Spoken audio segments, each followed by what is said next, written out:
Thanks for tuning in to the FATT Show. I'm Dee. I'm Kevin.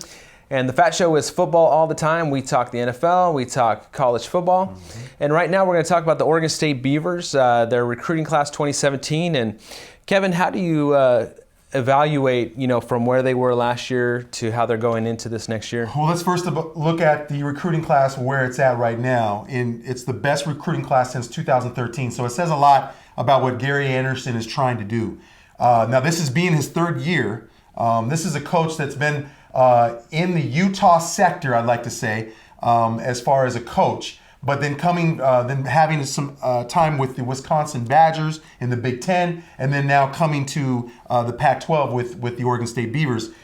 We've seen here, I would like to say that the improvement, and I think it starts with the coach. When we talk about the improvement that he's made as a coach, in 2015 when he came on with the Beavers, it was a 2-10 team, first year. And then you look at in 2006, now they were 0-9 in conference that year in 2015. Then you look at 2016 where they're 4-8. Overall record, 3-6 in conference. Now, what game did they win with that third game? Well, I'm fairly certain their crowning achievement for last year was the win against the Oregon Ducks. Looking at really their commits, comparing that these commits that they're getting, a lot of 3-stars sprinkled in there. And I thought was really eye-catching, D, was how they were getting it. A lot of California, right? But they even plucked some out of Georgia, Texas. Yeah, some of the Southeast Conference region. Right. Yeah. That's big for Oregon State. And we focused on, when we were talking about the Oregon Ducks, we kind of focused on that Florida pipeline coming up with Taggart. Right. Well, it's interesting that we have you're plucking, like you said, people from Florida all the way up here to Oregon, whether it's Oregon or Oregon State. That's huge, but it's also the distance. You're wondering, wow, why would a kid come from Florida and make his way all the way up into the Northwest unless there's something there, right? That appeals. On the recruiting trip, right? Could be Gary Anderson, right? Could be, okay, well, I like this guy. This guy is somebody I could play for. As a head coach. Right. As maybe even as a father figure, although maybe you wouldn't see them put that in those words. But, man, I want to play for this guy. Right. So, yeah, you can see, whether that's Georgia, Texas, Florida, and maybe some of these other schools could be overlooking some of these kids. And like we talked about before, a 3-star, 4-star, 5-star, we don't know necessarily if that'll translate into the college ranks. I mean, sometimes it does and sometimes it doesn't, but you're just kind of hoping to hit on some of these kids and hope that they stick to your program. Well, and let's be clear here. We've known with Oregon, and we talk about the Ducks and that comparison to kind of really what we see here with Oregon State, some of those even 3-stars are these diamond in a rough type players. We've seen some of those in Oregon that they've actually plucked a 3-star out of California or somewhere, and they've actually made it to a point where it's like, oh my goodness, this player is a hidden gem that they found. So really, I can see that working for Oregon State. It makes it seem to me that, if you have good recruiters, people that are going to be digging deeper, because some of these 5-stars and 4-stars, you don't have to do a lot of recruiting if you're USC, if you're Texas, if you're Ohio State, because what's going to happen, they're coming to your school. You're 5-star, you're 4-star, you're going to one of these, Alabama, Clemson, you're going to one of those schools. And so you're talking about trying to have this recruiting style that digs deeper, that kind of says, okay, well, I'm not going to have a lot of these 5-star or even 4-stars come that are highly rated. And again, this is a very, it's not an exact science. The way that, you try to get the 5-star athlete, you say, he's fast, he's strong, he's this. Abilities are off the charts. You try to rate them, and how they did in the, it's just not an exact science. Right. And that's why, you want to offer to a lot of different recruits. You talked about 5 on the uncertainty. You want to just get a couple. You want a handful of guys that you're bringing in to join the squad that's already there. So yeah, we're talking about some really good recruiting. Whose eyes who are you looking at beyond just the 5-star? Are studying and really studying hard? And you're thinking about position. What your needs are, and you kind of, and I'm sure Coach Anderson's looking around and saying, I could use somebody on the defense, or I could use somebody build that, because really, that foundation has been laid by, say, Mike Riley and Dennis Erickson, the previous coaches of Oregon State, sure. Of where they've had those let's say junior college players come in on the defensive line, be very quick and fast when they were able to play in bowl games. And so you look at that and be able to sprinkle that kind of talent with what they have already, kind of bodes well if they're able to do that. Because I see you beat Oregon last year. You beat Oregon. That's something to be said. It is. Oregon wasn't good defensively, but to beat a team like that has an offensive firepower the way they do, that's really saying something that I think for this team. And really, to me, now, does Oregon State have the best facilities in the Pac-12? Well, we may not say that. They have some good facilities, and they're growing. And they did, they had that multi-million-dollar upgrade to Reser Stadium at the time, and so that they have pulls and drags those recruits at some point. But you do have that. You do have, the facilities. You don't have everything out there that is just top notch. Right. That people are like, okay, I want to go to Oregon because they have the best facilities. Well, you're not going to say that necessarily about Oregon State. Right. You might say, well, what is going to appeal to me about Oregon State? Is it the fact that it's not a big city down there in Corvallis? Is it the fact that you've got a coach like Gary Anderson?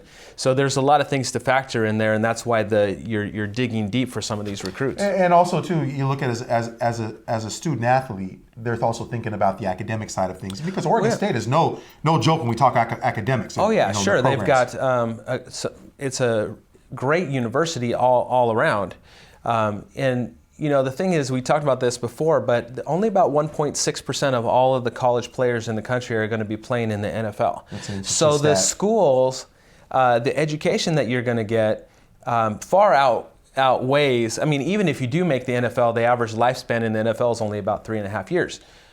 So you can't put all your eggs in the NFL basket. You have to get that education. Right. And so I think when we look at Oregon State, also what they've been able to do, having some speed, even especially when we're talking about what Coach Anderson is doing, running that misdirection, that spread out type offense, we're seeing a lot of that in the Pac-12, but that's something that, again, as they gain speed, again, as they had 7 wide receiver commits, so there's some speed there. But then also, too, protection for the quarterback. And especially when we're talking about these young quarterbacks. You have Marcus McMaryion, who's going to be a junior next year. Connor Blount, who's going to be a sophomore.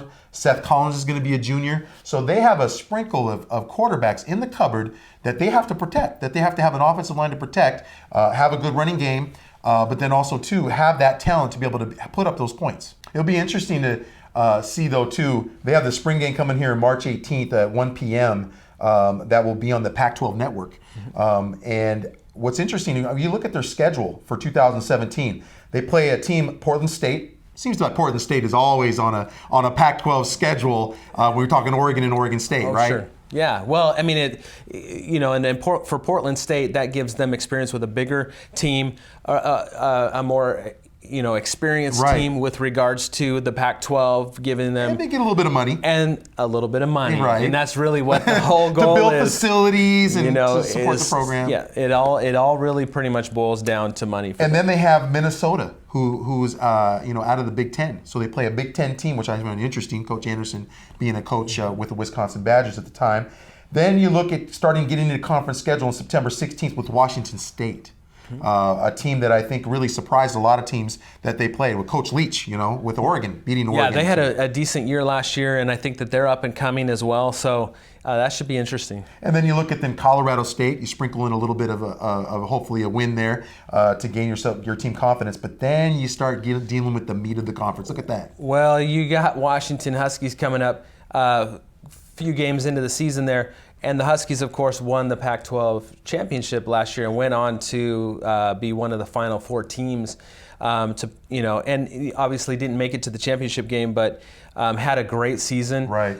So they're looking. Now they lost John Ross, and we'll talk about the Huskies coming up in another segment. Right. And that's a guy that we can focus on. A huge loss for them. Huge loss. When it comes to the ability to attack on the offense. So it could be an opportunity for the Beavers as they're coming up, and as maybe the Huskies. Now, it's pretty much predicted that the Huskies are going to win this thing again, or at least the North, and represent the North in the Pac-12 championship. I don't see that as something that is inconceivable. I believe that is probably going to happen. So, but I think that they believe enough in the Beavers. Right. I think they believe enough that they could take the Huskies. Yes. It's possible. So then you have also USC. So back-to-back tough games there. That's going to be really tough. In the middle of their schedule there, you got USC. At USC. At USC. Right, and, tough place to play. Southern California was pretty tough last year. They were with Coach Helton. Yep. And then you have Colorado. Well, now, this is a Colorado team that lost Coach Levitt, of course. And so the defense, Coach Levitt being the DC, the defensive coordinator, right. Coming over to the University of Oregon. So they have still, I think with Coach McIntyre, they still have a good foundation. Colorado does. And they were a really good team last year. They were an excellent team, and I would assume that they're going to keep that going as well. And Oregon State will have some interesting time there, versus Colorado at home. Then you start looking at Stanford, dealing with Stanford, and so always seem to be tough. Always seem to be tough. The Beavers would have, and then Cal, and then Arizona, and then Arizona State, and then of course the Ducks at the end of the season in the Civil War. So what is the potential you think that you could think about the Beavers? Is it possible that they're going to a bowl this year? They're going to win some games here. I think they're going to win. They're going to go to a bowl. Right. I don't think 6-6. I mean, they've got a tough schedule there in the middle part of their schedule. You've got Stanford, you've got USC, you've got the Huskies. I don't really know that they can win any of those games. Those are some tough teams. Cal is a pretty tough team as well. They can put up a lot of points. So I'm not really sure they can get more than 6, Kevin. Yeah. But I see them in a bowl game. Yeah, I think really it's a time for Coach Anderson and really these players bought in, these recruiting these kids, having them come in. Again, the foundation is being laid. Well, we remember Chris Peterson, right, and how long it took him. Well, it took him about 3 years. About 3 years, yeah. You need that. You need to start bringing in your guys. Right. And that's, when you first come in your first year, you've pretty much got somebody else's guys. That's true. And then now the next year you got some of your guys the next year. And so about the third or fourth year, those are your guys. But my question to you, though, is can Coach Anderson have that same effect that you think Chris Peterson could have with Washington Huskies? Well, Coach Anderson is a fantastic coach. I think that, the Beavers picking him up, to me, that is a brilliant hire, and he fits right into the community down there. And so to me, the sky's the limit for this guy. Right. Great coach, good father figure. Kids want to play for him. Right. And so I see no reason why they can, in a couple of years, contend for that Pac-12 North. And I think it makes the Civil War much interesting every year. Well, that's what people want to see sometimes. They want to see the Civil War game. That's your in-rival game, your rival game right there. It is, and for the Beavers last year beating the Ducks, I mean that is. They've lost 8 times, straight times. Yeah, and for them to get up for that game and take down the Ducks. Granted, the Ducks had a down year, right? Not up winning the conference like they had been. I mean, for several years, sprinkled throughout the early 2000s there, and in the middle part of the 2000s, and now seeing a down year. And I don't expect that the Ducks are going to take anything but a step forward here, which means that the Beavers are going to have, that game is going to be interesting because the Beavers have a challenge. They did it last year, so I think they believe that they can do it again. So for me, that could be their 6th win of the year right there, possibly. And let's talk about really too the fact that there's something special at Reser Stadium, a home game, night game. When those are played, when you have a USC team come in there, a night game, we've seen those on TV. Or in person. Or in person, they score. The fireworks go off. It seems to be that. Well, I don't know. Electric. It's just amazing. It's electric. It's electric. But it's a great place, and people want to play there, and it's like a working man's football team. Right. It's like a blue collar football team. It's like, the Steelers for the NFL. Kind of that blue collar, hardworking, sweat it out. Yeah, or Green Bay Packers, the cheese packing plants and different things back in Wisconsin. And it's just that it seems to me like if the Ducks are the maybe the class or the city slickers of the Oregon football community, then the Beavers are the working class. Right. Yeah. So interesting that we'll be looking forward to, I think, Oregon State next year, and how they're going to fare. I think that again, we both agree that I think that this is a bowl team. At some point, they're going to get into a bowl. I think a lot of though is going to depend on how Coach Anderson can coach the talent that he has now. How those, and again, I always refer to the coaching up mentality of these position line coaches, that they do such a good job in building not only strength in each of their positions, but also too as a team, that cohesiveness that they can bring.